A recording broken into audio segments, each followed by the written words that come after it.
إن الحمد لله نحمده ونصلي على رسوله الكريم أما بعد. My brothers and sisters, we all are talking about wealth. And before that, I want all of you,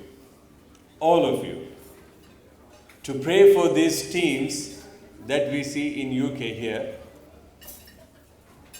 They are the most courageous people I can say on the face of the earth today. They are in this country where 99.9% the whole economic system is based on interest. So it requires a sincere courage to speak against interest. Okay, you may speak while you're sitting on the table with your own group. That's fine. Maybe in your house, maybe in Islamic halaqa. But coming up like this, Ansar, Rayyan, and all the other institutions like Zakat Foundation, this requires heart of a lion, which is Allah has blessed all the Muslims with the heart of lion. So before we go with that topic, or before I can speak about the wealth and how we can increase it, I want all of you, sincerely from your heart, just give few seconds and make dua for these people, because they are courageously in public, openly they are saying that we are fighting against interest. Make dua for them, please.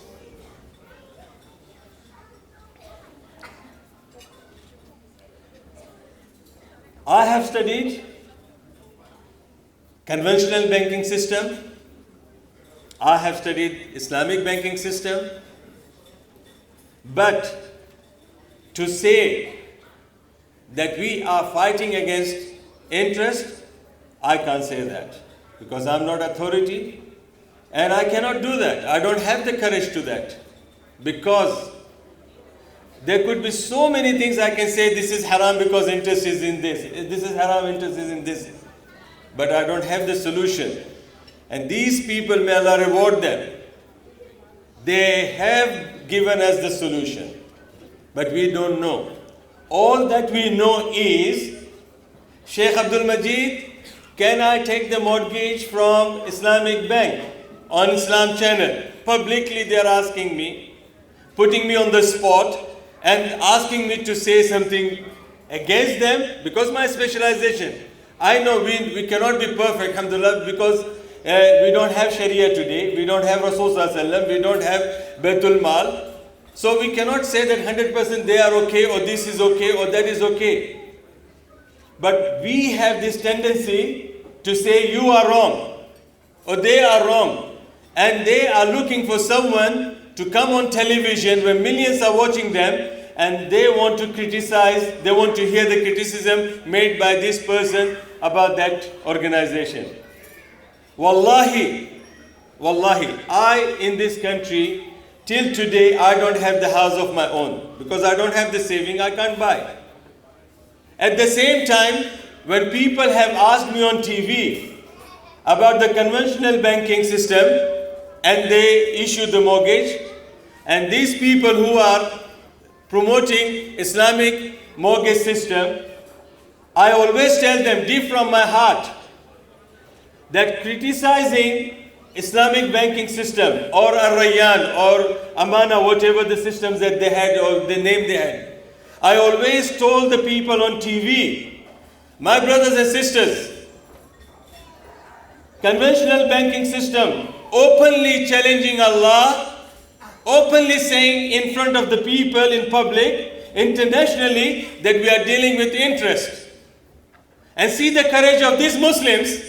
They are also saying, inshallah, openly in public, that we are fighting against interest. So what's our role is now? Should we criticize them to say because you are not 100%, so we are not with you? Or should we encourage them and support them, so that even that minor percent of the shortcoming or the error which this Muslim organization has, if we cooperate with them, inshallah there will be a time where 100% it will be no error left in it. You'll agree with me or not? If you agree with me, please raise your hand.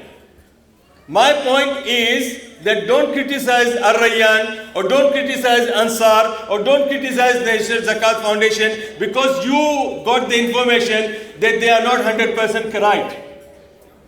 Okay, let's understand. Conventional banking, are they right at all in Islamic perspective? Are they right at all? No, because they are challenging and they are saying it is interest-based system. Yes or no? You agree with me or not? And they have the courage, they say no. Our system is Islamic system which is against interest.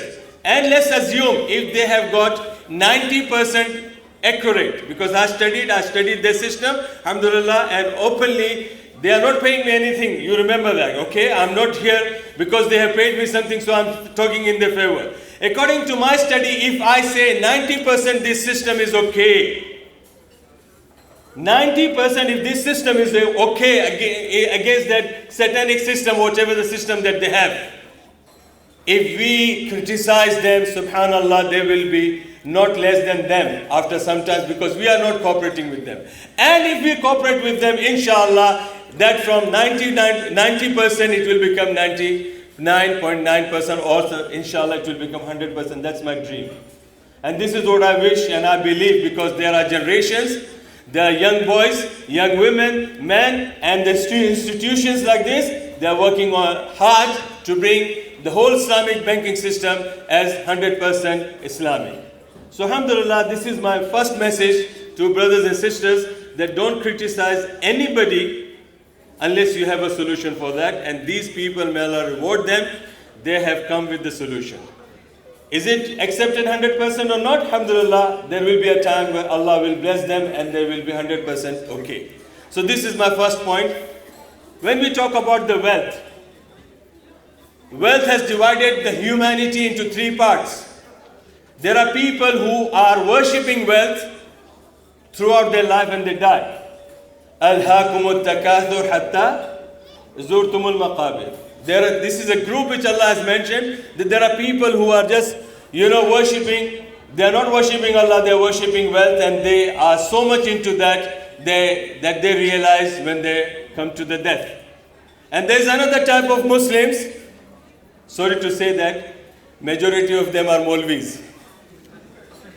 They are saying that we don't care for the wealth, and they are surviving, and they are dependent on the benefits or sadaqat and zakat of our people.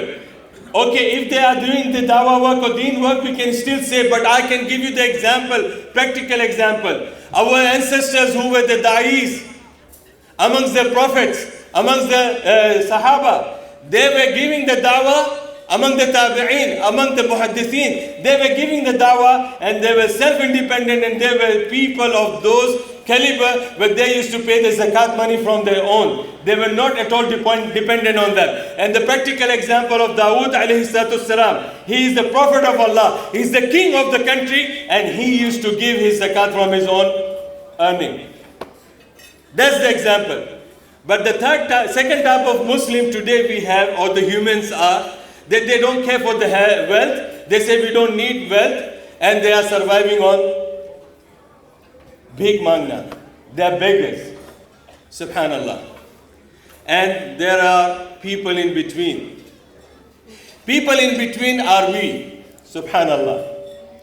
That we want to do something, we are working, we are not dependent, and we are partly devoted to Allah and partly devoted to the dunya as well. And this is where I have to convey the message to you all, my brothers and sisters. Wealth can make you successful in this dunya. Wealth can bring you peace in this dunya, and wealth can take you, inshallah, to the Jannah. And on the other hand, wealth can destroy your dunya, will destroy your peace in this life, and then on the day of judgment, it will destroy your whole life. Sorry, because I'm excited. Alhamdulillah. Now let me give you the example. Islamic banking, which is my perspective, I'm not talking about academic point of view. When we talk about wealth, wealth is part of our deen, as brother has explained that it involves zakat and it involves sadaqat. So this is ibadah, and Allah has created us to worship Him. So this is the first point. Wealth is part of our deen, which we have to earn, and it has got two angles.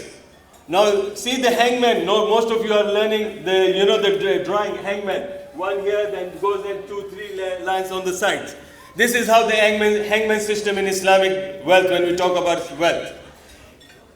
Wealth is made by Allah, and there are so many verses. If you want, inshallah, I can give you, but I don't have the time to quote you the verses. Wealth is from Allah, and it is for us, and it is a part of worship because He created us to worship Him. And it has got two angles, halal and haram. And Allah has said in the Quran, this halal and haram made by us, not by Allah. Allah has made halal wealth, that's all. But He gave us the system, and we had changed it, we made it halal and haram. And there we come over here, the free interest system and conventional system. This is where the people are divided. Then when it goes to halal and haram, it teaches us how you earn and how you spend.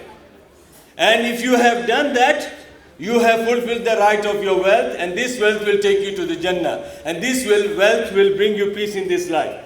But if you have chosen the other path, then this wealth will bring you disaster.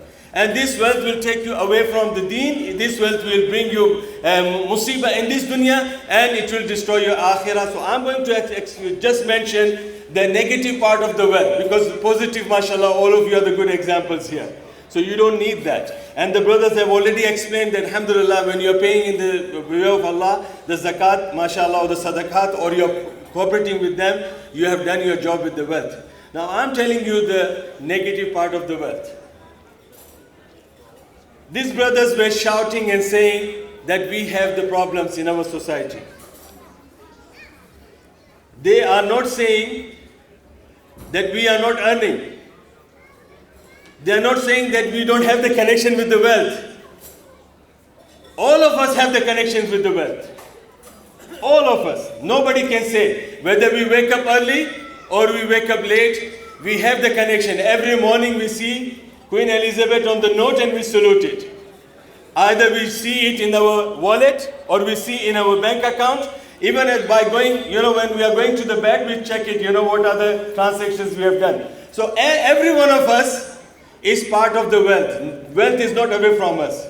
But the problem is not resolved, is because we are not satisfied with what we are earning. We are not satisfied with what we are earning.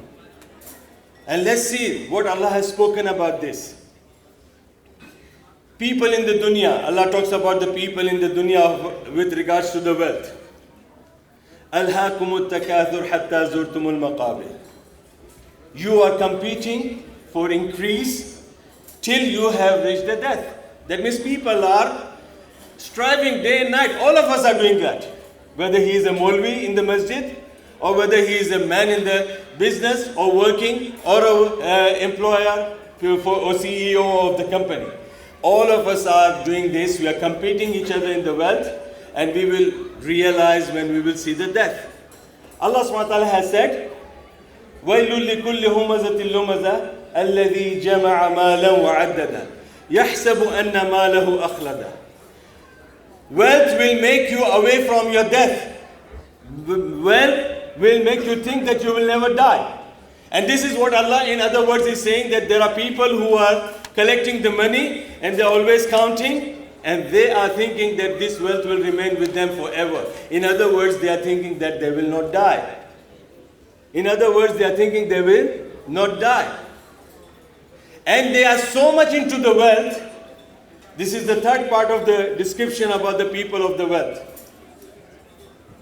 Allah subhanahu wa ta'ala is saying, أَرَأَيْتَ الَّذِي يُكَذِّبُ بِالدِّينِ فَذَلِكَ الَّذِي يَدُعُ الْيَتِيمَ وَلَا يَحُضُّ عَلَى طَعَامِ الْمِسْكِينِ. This is about the munafiq, who is so-called, he calls himself Muslim, but he is the one who is not helping the poor, not using his wealth for the good cause. Instead, he is also preventing other people to do this good job. And this is what we say. We criticize organizations. We criticize the people who are helping in the cause.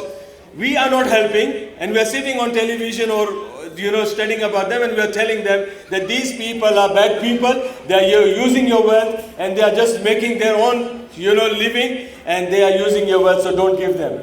This is where Allah subhanahu wa ta'ala is talking about the man who has denied the religion. His lifestyle is not, he is not concerned about the yatim, and he is also preventing people from helping the people of need.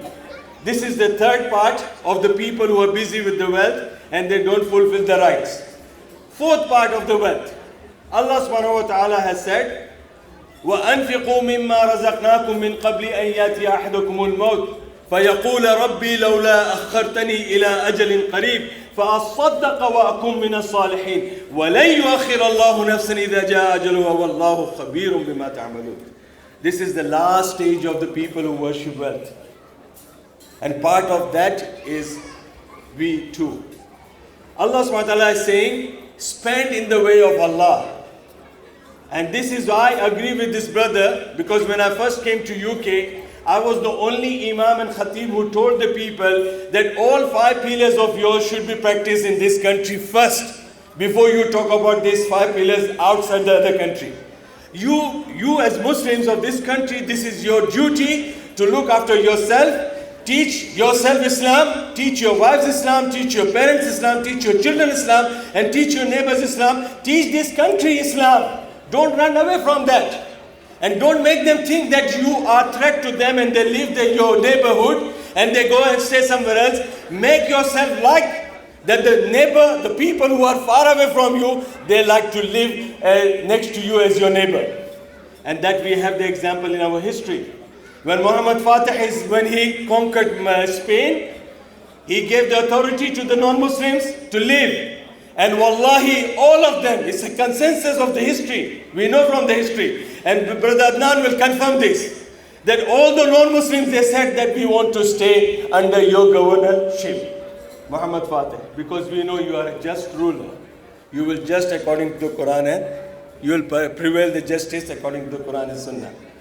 So this is what I was telling the people. Part of that is also this, that zakat should be paid in the same country. Because I know this National Zakat Foundation, I was in a situation when I came from Dubai. I was in a situation when I was, eligible to take zakat money. And these children of mine, these mashallah great brothers and sons of my son's age, they supported me. And see, this is the outcome of, sincerely spending and helping the people. Now I'm, alhamdulillah, in a position where I give zakat of my wealth. So this is the barakah of that. And imagine if they would have left me like that, or you people have abandoned me, I would have complained on the Day of Judgment, Allah, I was in UK with my all big family, and these people have not looked after me, and they were looking after the people in other country. After that, finally, my brothers and sisters, what Allah is saying to us in the Quran, He's saying, spend your wealth before you see the death. Before you see the death. And Rasulullah ﷺ has said that the best wealth that you spend is the time when you are able to. When you are well enough and you are scared that if I spend it will be less it will decrease. This is the best time that you should spend your wealth. And when you see the death, this is the hadith of Rasulullah ﷺ in Musnad Imam Ahmad. During the time of our death, Allah will show us all our life, right to left, right from the womb of the mother till the cradle. Everything will be shown, and the same one statement will be said by the person when he will see the angel of death. This will be our situation, remember that. Maybe people will not listen to us, maybe they will not understand what we are saying, but the time when our soul is coming out of our body, our face expressions, our movement of the lips, our hands or legs will say something we want to say. And this is where it is mentioned. لولا أخرتني إلى أجل قريب فأصدق وأكن من الصالحين. Allah, give me some time. You gave me 60 years of my life. I didn't realize it. Now I can see my life. Allah, give me some time. Allah, let me go back. And He is not saying that I will pray, I will do my namaz. No. He is not saying I will fast. No. He is saying, Allah, I will spend all my wealth. This will be the first statement of a person.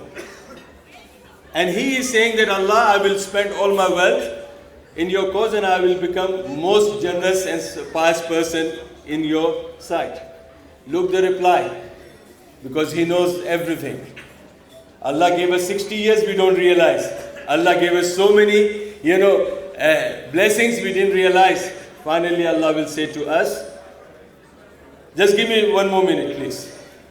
Allah will give us, the response will come. It will say, وَلَنْ يُؤَخِّرَ اللَّهُ نَفْسًا إِذَا جَاءَ أَجَلُهَا وَاللَّهُ خَبِيرٌ بِمَا تَعْمَلُونَ. Allah has given you this time. Now you won't be given any more time. And Allah knows what are you going to do, even if Allah gives you more years. This is the dunya end. Now akhirah, the ayat which are read in Salatul Maghrib. The man will be crying. A man will be given his book in his left hand. And وَأَمَّا مَنْ أُوتِيَ كِتَابَهُ بِشِمَالِهِ فَيَقُولُ يَا لَيْتَنِي لَمْ أُوتَ كِتَابِيَهْ. The man, when he will receive his record, the person when he will receive his record in his left hand, he will wish that Allah destroy me before I could read my own record. He will wish to destroy himself before reading the record. Why? Because he will say only 2 things. Pay attention to this. We all are in the dunya, as I said. The first thing we think is about the wealth. We don't even think whether it is interest is involved or not. This is what the statement will be. مَا أَغْنَى عَنِّي مَالِيَا هَلَكَ عَنِّي سُلْطَانِيَا. Allah, my wealth has not benefited me here. That means throughout his life he was after the wealth. مَا أَغْنَى عَنِّي مَالِيَا هَلَكَ عَنِّي سُلْطَانِيَا. And my position, I was Imam, this position has destroyed me. I was the director of the company, this position has destroyed me. I was CEO of this company, that position has destroyed me. I was a minister, I was a president, I was this and I was that. Allah, I don't want to read this record, but I want to be destroyed before I could read this. So my brothers and sisters, it's your choice. MashaAllah, Allah has blessed you with the wealth. And if you want to be successful in this life and to achieve peace, and to be successful in the akhirah, then alhamdulillah, cooperate with these organizations. Wa akhiru da'wana alhamdulillahi rabbil alameen.